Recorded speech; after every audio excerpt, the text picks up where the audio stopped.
Join me, let's make a healthy corn dogs. And this is our magic ingredient. Yes, the sourdough starter.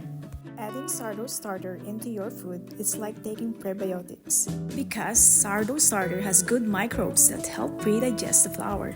That means it's easier for your tummy to handle.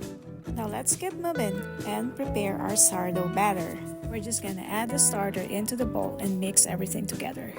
Now we're just gonna let the batter rest for about an hour so the microbes has time to work. And when it's ready, skewer hot dogs and cheese.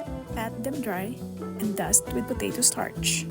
We're gonna just dip each skewer into the starter batter, then coat it with panko. You can deep fry or air fry.